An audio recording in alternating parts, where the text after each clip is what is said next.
बिस्मिल्लाहिर्रहमानिर्रहीम सल्लल्लाहु अलैहि वसल्लम। अस्सलाम वालेकुम क्लास 9। उम्मीद है आप सब खैरियत से होंगे।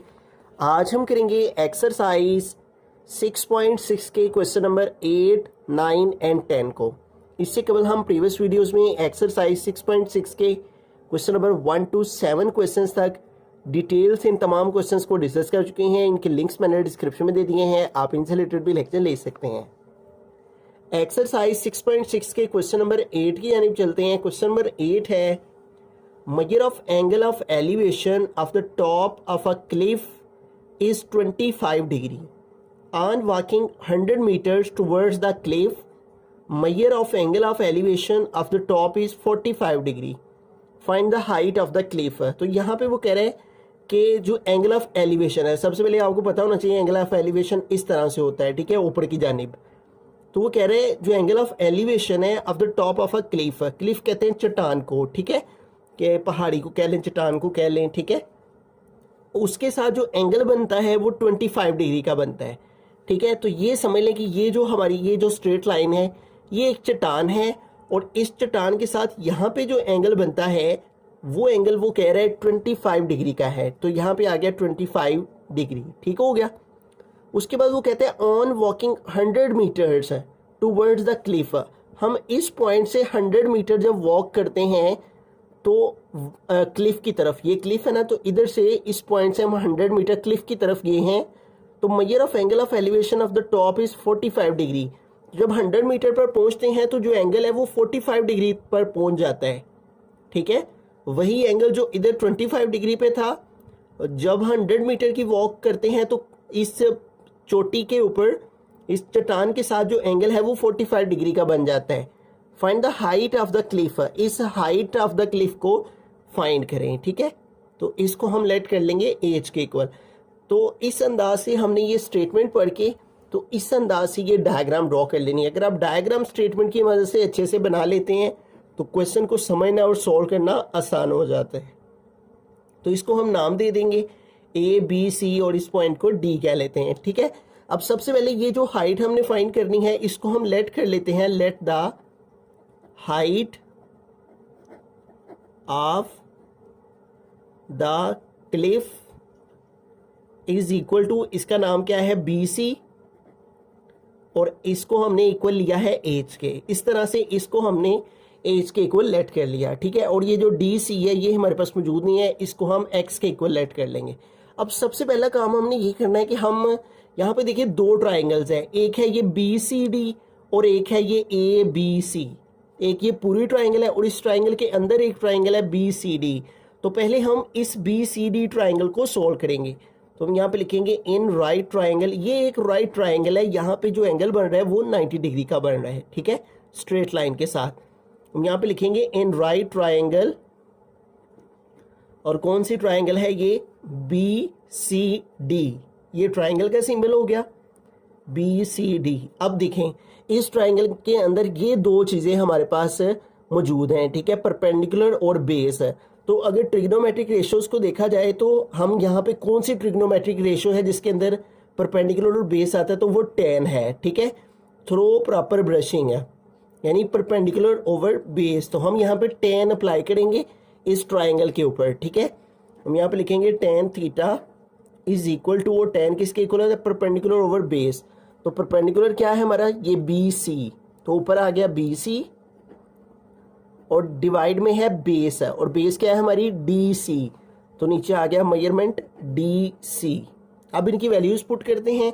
tan थीटा, तो थीटा की वैल्यू ये वाली लेंगे हम, क्योंकि इस ट्राइंगल में जो हमारा एंगल है वो ये है 45 डिग्री। तो यहाँ पे आ जाएगा tan 45 degree is equal to B C. तो बी सी हमने क्या ली है एच, तो ऊपर आ गया एच, ओवर डी सी, तो डी सी हमने क्या लेट किया एक्स, तो यहाँ पे आ गया एक्स। अब हम tan 45 की डिग्री की वैल्यू जो है वो कैलकुलेटर की मदद से देखें, tan 45 तो ये इक्वल होती है 1 के, ठीक है। इसलिए यहाँ पे आ गया 1 is equal to H over X. अब इसकी क्रॉस मल्टीप्लिकेशन कर लेंगे, ठीक है। एक्स को 1 से मल्टीप्लाई करेंगे एक्स, और 1 को एच से मल्टीप्लाई करेंगे तो आ जाएगा एच। तो इस तरह से हमने फर्स्ट जो ट्राइंगल थी उसकी मदद से ये एक्स की वैल्यू जो है वो फाइंड कर ली, ठीक है, और x इक्वल आ गया एच के। अब आ जाते हैं हम इस पूरी ट्राइंगल के ऊपर जो कि है ए बी सी, ठीक है। तो अब इस ट्राइंगल की मदद से हम ये हाइट जो है वो फाइंड करेंगे, क्योंकि देखें जब इस हाइट को मालूम करना हो ना तो हमें ये पूरी बेस चाहिए होती है, ठीक है। तो उसके लिए हम इस पूरी ट्राइंगल को अब सॉल्व करेंगे। यहाँ पे लिखेंगे इन राइट ट्राइंगल, राइट ट्राइंगल वो होती है जिसका एंगल एक 90 डिग्री का होता है, जैसे ये है यहाँ पे, ठीक है। तो इस वजह से ये right triangle A B C. अब इस राइट ट्राइंगल के ऊपर भी हम tan अप्लाई करेंगे, क्यों? क्योंकि इसमें भी परपेंडिकुलर और बेस आ रहा है, ठीक है। तो हम यहाँ पे लिखेंगे tan और यहाँ पे थीटा की जगह क्या वैल्यू लिखेंगे, ये वाली, ठीक है। अब ये वाला एंगल लिया जाएगा क्योंकि हम इस ट्राइंगल की बात कर रहे हैं, ठीक है। तो यहाँ पे आ जाएगा tan 25 degree is equal to perpendicular, और परपेंडिकुलर हमारा क्या है BC और उसकी वैल्यू क्या है एच। तो ऊपर आ गया एच ओवर बेस। तो बेस देखेंगे दोनों चीजें हैं यहाँ पे, ठीक है। तो इन दोनों को प्लस करके यहाँ पे हम लिखेंगे बेस में 100 प्लस x, इस तरह से यहाँ पे आएगा, ठीक है। तो दूसरी ट्राइंगल के ऊपर भी हमने tan अप्लाई करना है। तो tan और ये थीटा की जगह ये वाला एंगल, ऊपर परपेंडिकुलर है और परपेंडिकुलर की वैल्यू हमारी एच है, ऊपर एच आ गया, नीचे बेस होती है और ये सारी बेस है ए डी सी। और इसमें क्या क्या शामिल है, इतना 100 है और इतना x है, तो दोनों को प्लस करके बेस में लिखेंगे, ठीक है। अब इसको फर्दर सॉल्व करते हैं। तो यहाँ पे tan 25 है, इसकी वैल्यू देखते हैं क्या आती है, tan 25। तो ये हमारे पास आ गई है 0.4663, ठीक है। पॉइंट के बाद 4 डिजिट्स हम लिख लेंगे और इधर आ गया h ओवर 100 प्लस, अब यहाँ पे देखिए x है, ठीक है। तो इधर x की जगह x की जो वैल्यू हमारी आई थी h, वो हमने यहाँ पे पुट कर देनी है, ठीक है। तो इधर x की जगह क्या पुट कर देंगे, यहाँ पे आप लिख सकते हैं put x is equal to h, ठीक है। कि इस x की जगह हमने क्या पुट कर दिया h, जो कि हमारे पास यहाँ से पहली ट्राइंगल से हमें वैल्यू मिली है x की, और x किसके इक्वल था h के, इसलिए यहाँ पे x की जगह हमने h लिख देना है, ठीक हो गया। अब आगे फर्दर सोल्व करते हैं। तो यहाँ पे देखें ये जो 0.4463 है ये इन दोनों से मल्टीप्लाई हो रहा है, ठीक है। तो यहाँ पे आ जाएगा 4663 मल्टीप्लाई 100 प्लस h और इज इक्वल टू, इसके नीचे कुछ नहीं है तो इसके नीचे आ गया 1। तो क्रॉस मल्टीप्लाई हम कर रहे हैं ना, तो ये इससे मल्टीप्लाई हुआ, ये इससे मल्टीप्लाई, और 1 को h से मल्टीप्लाई किया तो आ गया h, ठीक है। अब ये वैल्यू इन दोनों से मल्टीप्लाई हो रही है, इन दोनों के साथ इसको मल्टीप्लाई करवा देते हैं। 0.4663 मल्टीप्लाई 100, तो इसको 100 से पहले मल्टीप्लाई किया तो ये आ गया 46.63, और प्लस इस वैल्यू को 8 से मल्टीप्लाई करेंगे तो 4663 और साथ आ जाएगा h इज इक्वल टू आ गया ये वाला h, ठीक है। अब हम h वाली वैल्यूज एक तरफ कर लेंगे क्योंकि हमें हाइट ही फाइंड करनी है, h फाइंड करना है। 46.63 इधर ही रहेगा, ये वाला h लिखा, और ये प्लस वाली h वाली वैल्यू उधर जाके माइनस हो जाएगी, माइनस 0.4663 h, ठीक है।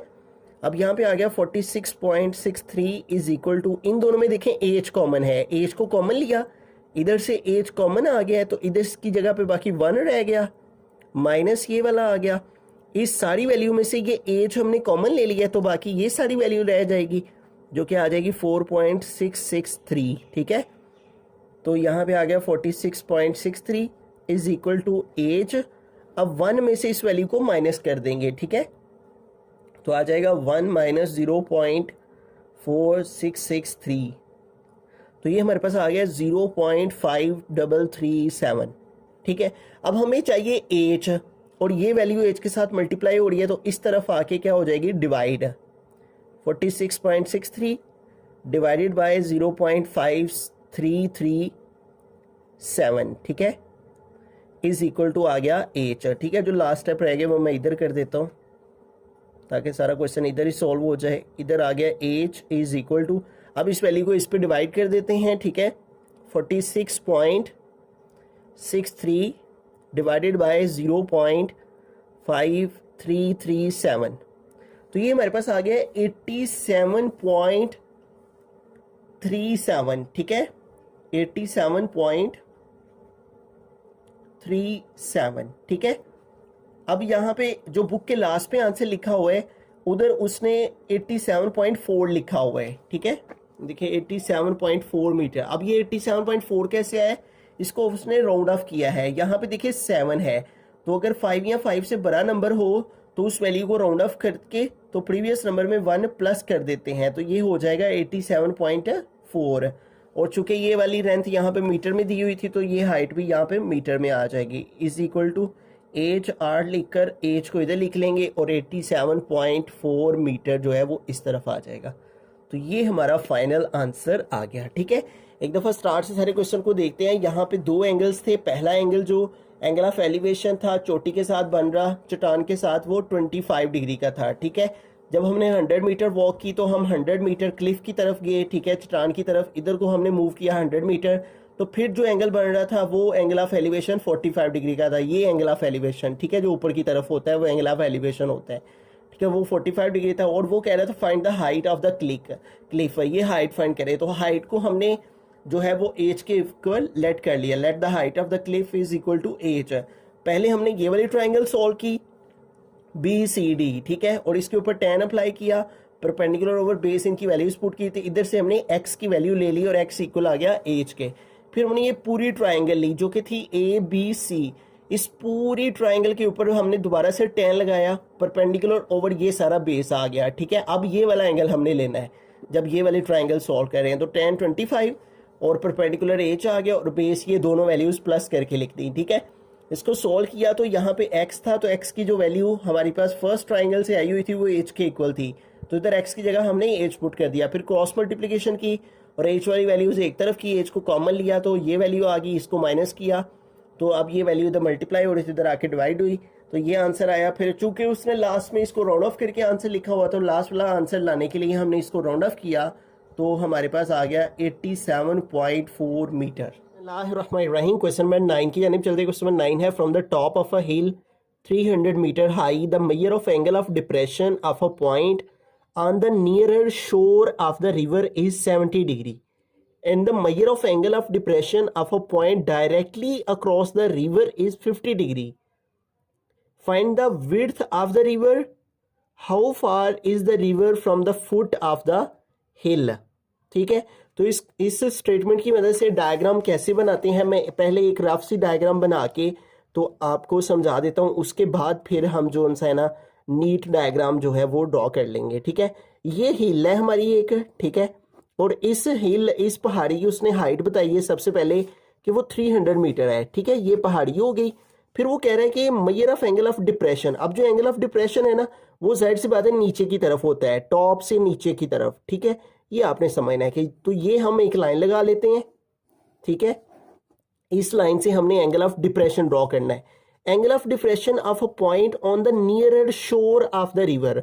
अब ये आपने समझना है nearer shore of the river. अब रिवर क्या आ गया, यहां पे एक दरिया बह रहा है ऐसे, ठीक है, और इस दरिया में जो है, इस दरिया के किनारे, शोर कहते हैं दरिया का किनारा। ठीक है, तो अब वो कह रहा है कि जो एंगल ऑफ डिप्रेशन है of a point on the nearer shore of the river, ये दरिया है ना और ये इसका किनारा है यहाँ पे। ठीक है, तो इस किनारे के साथ जो एंगल ऑफ डिप्रेशन बन रहा है वो 70 डिग्री का बन रहा है। ठीक है, तो ये हम यहाँ पे हैं और इधर से नीचे को आएंगे, एंगल ऑफ डिप्रेशन बनाएंगे, तो यहाँ पे इसके किनारे के साथ जो एंगल बन रहा है, ठीक है, यहाँ पे वो कह रहा है कि ये 70 डिग्री का बन रहा है। ठीक हो गया। फिर उसके बाद क्या कहते हैं, and major of angle of depression of a point directly across the river is 50 degree. अगर एंगल ऑफ डिप्रेशन जो है वो इस दरिया के किनारे को ऐसे क्रॉस करे, ऐसे, ये अक्रॉस द रिवर हो गया। ठीक है, एंगल ऑफ डिप्रेशन, दोनों एंगल ऑफ डिप्रेशन है तो दोनों ही ऐसे ड्रॉ होंगे ऊपर से नीचे की तरफ। ठीक है, एंगल ऑफ डिप्रेशन जो है वो नीचे की तरफ होता है कि यानी ये देखें, ये समझ लें कि ये हम पहाड़ी पे हैं और इस पहाड़ी से नीचे की तरफ हमने जाना है, ये एंगल ऑफ डिप्रेशन है। ठीक है, तो नीचे की तरफ जो हमारा एंगल होता है वो एंगल ऑफ डिप्रेशन होता है। ठीक है, तो यहां से नीचे की तरफ हम आ रहे हैं, पहाड़ी से नीचे बॉटम की तरफ। ठीक है, तो यहां पे वो कह रहे हैं कि इस पॉइंट से from a point across the river, ठीक है, इज 50 डिग्री। तो यहां पे जो एंगल बन रहा है वो 50 डिग्री का बन रहा है। ठीक है, और इधर कितने का बन रहा है, 70 डिग्री का। ठीक हो गया। और इस अंदाज से वो ये कह रहा है कि find the width of the river. ये जो दरिया है इसकी चौड़ाई कितनी होगी, ये दरिया है इसकी चौड़ाई हमने मालूम करनी है। और क्या कह रहा है, how far is the river from the foot of the हिल, कि दरिया जो है वो कितना दूर है from the foot of the हिल, ये हिल का फुट है और ये दरिया है, ठीक है। तो ये कितनी दूर है, ठीक है, कि जो फुट ऑफ हिल है और जो दरिया है वो कितना दूर है, ठीक है। How far is the river, river कितना दूर है from the foot of the, तो इस अंदाज से जो है वो ये हमारी डायग्राम बनेगी, ठीक है। यहाँ पे ये रिवर जा रहे हैं, ठीक है, और जो पहला एंगल ऑफ डिप्रेशन है वो 70 है और जो अक्रॉस द रिवर है वो 50 है। तो वो कह रहा है कि इस दरिया की जो विड्थ है वो कितनी होगी, इसकी चौड़ाई कितनी होगी और ये वाली लेंथ कितनी होगी, जो हिट ऑफ द हिल का फुट है और जो दरिया है वो कितना दूर है, ठीक है। How far is the river from the foot of the हिल। अब इस सारे जो डायग्राम है उसको यहाँ पे नीट करके बनाते हैं, इसको हम नाम दे देते हैं ABC का, ठीक हो गया। अब जो पहला एंगल उसने बताया है हमें कि वो है 70 डिग्री, ठीक है। अब वो यहाँ पे बनेगा, ठीक है, एंगल ऑफ डिप्रेशन। और आपको पता है इधर वाला एंगल जो है वो इधर वाले एंगल के इक्वल होता है, तो यहाँ पे 70 डिग्री आ गया, ठीक है। पहले 70 डिग्री जो कि नियर शोर है, दरिया के किनारे के साथ जो एंगल है वो 70 डिग्री हो गया। और फिर जो दूसरा एंगल बन रहा है डायरेक्टली अक्रॉस द रिवर, वो ये कह रहा है कि वो 50 डिग्री का है, तो वो यहाँ पे बनेगा। और इधर वाला जो एंगल है वो इधर वाले के इक्वल होता है, ये हम प्रीवियस क्वेश्चंस में डिस्कस कर चुके हैं, ठीक है। तो कुछ इस अंदाज से ये डायग्राम जो है वो ड्रॉ होगी। एक तो हमें ये पॉइंट फाइंड करना है, इसको हम डी का नाम देते हैं, ABCD, और इसको E का नाम दे लेते हैं, ठीक हो गया। अगर आपको डायग्राम ड्रॉ करनी आ गई है स्टेटमेंट को पढ़ के, तो अब बड़ा आसान हो गया आपके लिए क्वेश्चन को जो है वो अंडरस्टैंड करना। यहाँ पे हिल की हाइट उसने दी हुई है वो है 300 मीटर, तो यहाँ पे हम लिख देंगे 300 मीटर, ठीक है। अब हमें ये दो चीजें फाइंड करनी है, ठीक है, AD फाइंड करना और DC फाइंड करना है। इसको हम X कह सकते हैं, इसको Y कह सकते हैं, ठीक है। आप कोई भी नाम देना चाहें तो दे सकते हैं। तो इस तरह से इसकी डायग्राम जो है वो ड्रॉ होगी, ठीक है। पहला एंगल जो है किनारे के साथ, दरिया के किनारे के साथ यहाँ पे वो 70 डिग्री का है, और जो अक्रॉस द रिवर है दरिया के दूसरे पार तक का जो एंगल है वो 50 डिग्री का है, ठीक है। तो ये दो एंगल्स हमारे पास आ। इस क्वेश्चन में हमने दो चीजें जो हैं वो खुद से लेट की हैं। एक हमने ये X लिया है जो कि विड्थ ऑफ द रिवर है, ये हमारा रिवर है और ये इसकी विड्थ के इसकी चौड़ाई कितनी है। और दूसरा पॉइंट हमने ये लिया है कि जो रिवर है उसका वो कितना दूर है from the foot of the हिल से, ठीक है। तो ये दो चीजें हमने लेट की हैं, तो इनके बारे में हम यहाँ पे लिख लेंगे कि let width of the river, के दरिया की जो चौड़ाई है वो कितनी है, विड्थ ऑफ द रिवर ये AD है, तो हम यहाँ पे लिखेंगे मेजरमेंट AD, और इसको हमने लेट किया है X के इक्वल, ठीक हो गया एक चीज। दूसरी चीज हमने ये लेट की है, ठीक है, तो यहां पे लिखेंगे let the distance of river, the distance of river from the foot of the हिल, ठीक है, कि पहाड़ी से जो है, इस पहाड़ी से ये दरिया का किनारा कितना दूर है, ठीक है, पहाड़ी से दरिया कितनी दूर है, तो वो हमने लेट किया मेजरमेंट DC के इक्वल, और ये इक्वल है Y के। तो ये दो चीजें हमने यहाँ पे मेंशन कर देनी है, ताकि जब हम X लेट करें तो ये पता हो कि ये विड्थ ऑफ द रिवर है, और जब हम Y फाइंड करें तो ये पता हो कि ये जो है डिस्टेंस है of the river from the foot of the हिल, इस फुट ऑफ द हिल से जो है वो दरिया तक का फासला है, ठीक हो गया। तो अब सबसे पहले हम इस वाली ट्रायंगल को लेंगे BCD को, ठीक है। अब इस BCD ट्रायंगल को यहाँ पे हम लिखेंगे, तो यहाँ पे लिख लेंगे इन राइट ट्रायंगल। तो ये हमारे पास एक राइट ट्रायंगल है, उसकी वजह कि यहाँ पे जो एंगल बन रहा है वो 90 डिग्री का है, ठीक है।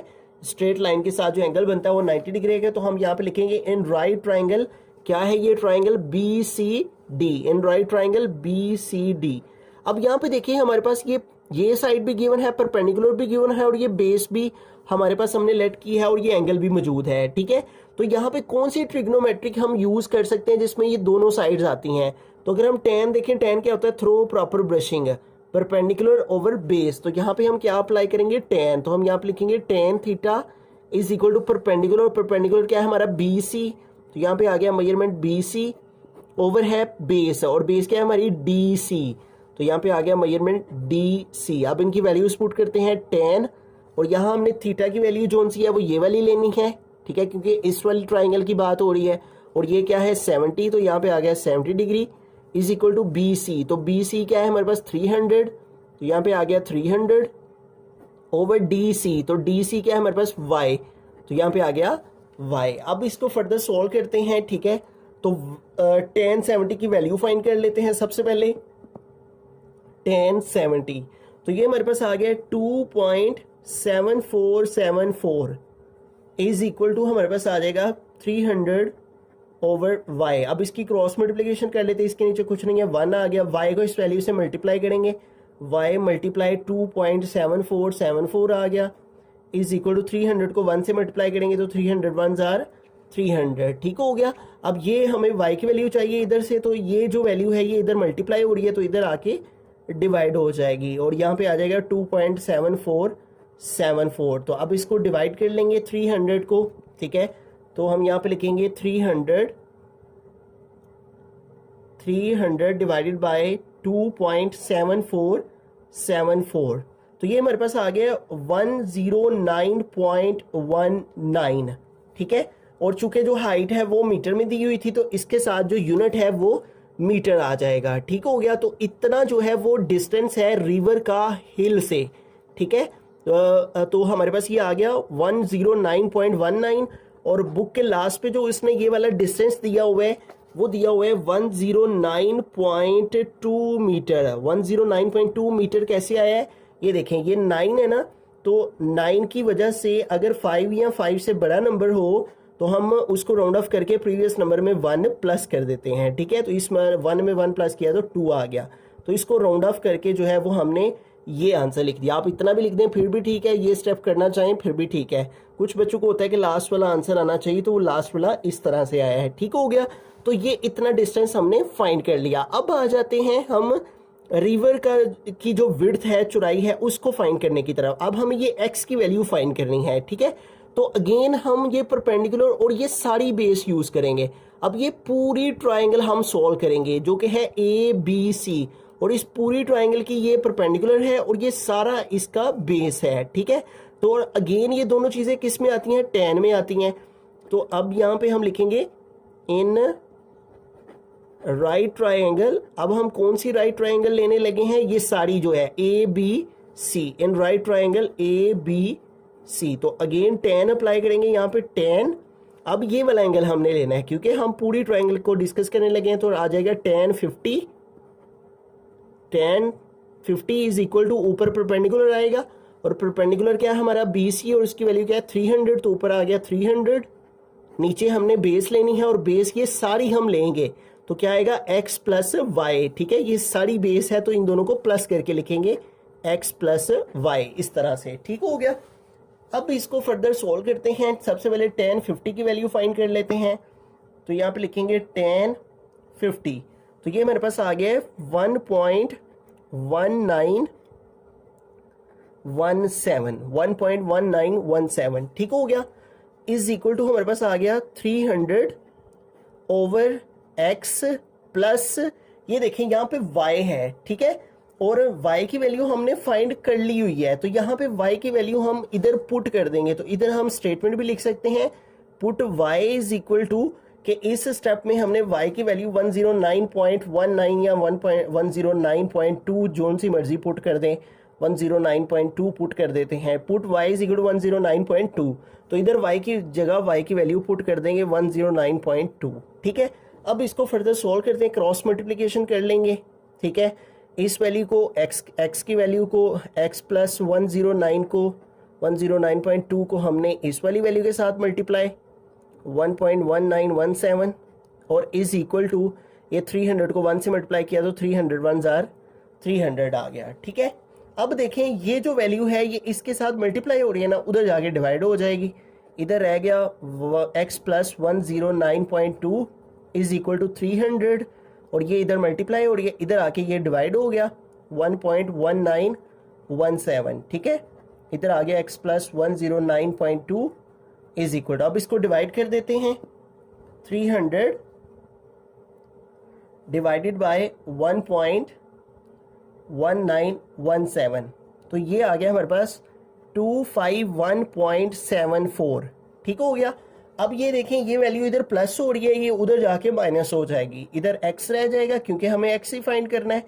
तो 251.74 और ये जो इधर प्लस हो रहा है ये उधर जाके माइनस हो गया 109.2। ठीक है, अब इसको हम सेपरेट कर देते हैं। ठीक है, तो हमारे पास है 251.74 माइनस 109.2, तो ये मेरे पास आ गया 142.4, 142.54 आया हुआ है, और बुक के लास्ट में 142.5 तक लिखा हुआ है, तो हम भी 5 तक लिख लेते हैं और साथ में आ गया मीटर। ठीक है, तो इस तरह से जो विड्थ ऑफ द रिवर है वो आ गई 142 मीटर। ठीक है, ये विड्थ ऑफ द रिवर।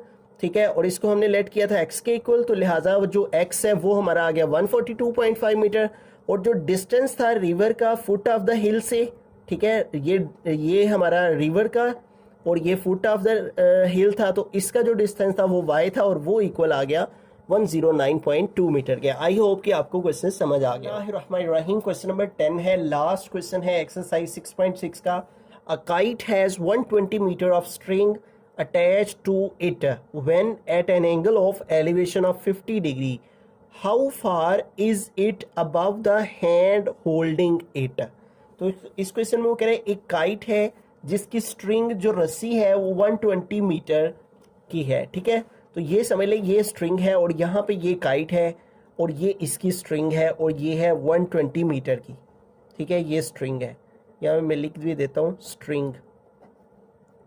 ठीक है, ये स्ट्रिंग है और 120 मीटर की है। Attach to it when at an angle of elevation of 50 degree, और इसका जो एंगल ऑफ एलिवेशन बन रहा है वो 50 डिग्री का बन रहा है। ठीक है, जाहिर सी बात है एंगल ऑफ एलिवेशन इस तरह से होता है, आपने पढ़ रखा है प्रीवियस क्वेश्चंस में भी। How far is it above the hand holding it, ये हैंड होल्डिंग से कितनी ऊंचाई पर है, कितनी दूर है। तो दरअसल इसमें ये चीज़ हमने फाइंड करनी है और इसको हम लेट कर लेंगे x के इक्वल। ठीक हो गया, तो बड़ा सिंपल सा क्वेश्चन है। ठीक है, हमें जो है उसने ये हाइपोटेनियस दिया है और उसके अलावा हमें ये एंगल दे दिया हुआ है और हमें परपेंडिकुलर फाइंड करना है। इसको नाम दे देते हैं ट्राइंगल को ABC का। ठीक है, तो सबसे पहले हम लेट कर लेंगे कि जो चीज़ हमने फाइंड करनी है, late the height kite from the holding hand. ठीक है, late the height of kite from the holding hand is equal to, और वो क्या है मेजरमेंट BC, और BC किसके इक्वल है x के। ठीक हो गया, अब आ जाते हैं हम कौन सी ट्रिग्नोमेट्रिक रेशो में ये दोनों चीज़ें आती हैं, परपेंडिकुलर और हाइपोटेन्यूस। तो अगर हम साइन देखें तो साइन क्या होता है, सम पीपल हैव, यानी परपेंडिकुलर ओवर हाइपोटेनियस। तो ये देखें ये परपेंडिकुलर है और ये हाइपोटेनियस है, तो हम क्या यूज़ करेंगे साइन थीटा। साइन किसके इक्वल है परपेंडिकुलर, और परपेंडिकुलर क्या है BC, तो ऊपर आ गया मेजरमेंट BC और नीचे आ गया हाइपोटेनियस। हाइपोटेनियस क्या है AB, तो नीचे आ गया मेजरमेंट AB। अब इनकी वैल्यूज पुट करते हैं।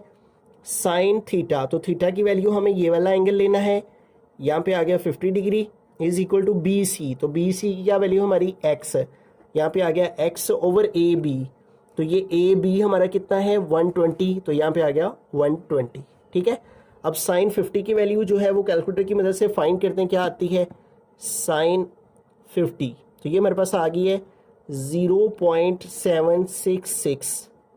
ठीक है, is equal to x over 120। अब इसकी क्रॉस मल्टीप्लिकेशन कर लेंगे, इसके नीचे कुछ नहीं है 1 लगा लिया, x को इससे मल्टीप्लाई और इस वैल्यू को इससे। ठीक है, तो x 1 जार x is equal to 0.766 multiply होगा 120 से। ठीक है, तो इसको मल्टीप्लाई कर देंगे 0.766 मल्टीप्लाई 120। ठीक है, तो ये हमारे पास आंसर आ गया है 91.92, ठीक है। और चूंकि उसने स्ट्रिंग की जो हमारे पास दी थी लेंथ वो मीटर में दी थी, तो लिहाजा ये भी हमारे पास जो यहाँ पे परपेंडिकुलर इसका आएगा वो भी मीटर में आ जाएगा, ठीक है। तो इस तरह से हमारे पास इसका जो आंसर आ गया है वो आ गया 91.92, और यही हमारा लास्ट पे भी आंसर है 91.92 मीटर, ठीक हो गया। तो हमने क्या किया है, जस्ट स्टेटमेंट पर की डायग्राम ड्रॉ की है और परपेंडिकुलर फाइंड करना था, हाइपोटेन्यूस हमारे पास मौजूद था, तो हमने ट्रिग्नोमेट्रिक रेशियो में से साइन थीटा को अप्लाई करके तो हमने जो परपेंडिकुलर है एक्स उसको लेट किया हुआ था और वो हमने फाइंड कर लिया और वो इक्वल आ गया 91.92 के।